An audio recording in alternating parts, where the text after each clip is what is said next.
بسم الله الرحمن الرحيم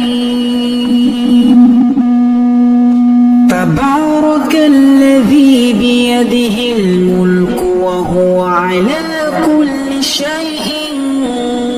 قدير الذي خلق الموت والحياة ليبلوكم أيكم أحسن عملا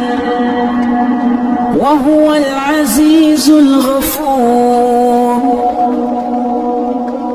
الذي خلق 7 سماوات طباقا ما ترى في خلق الرحمن من تفاوت فارجع البصر هل ترى من فطور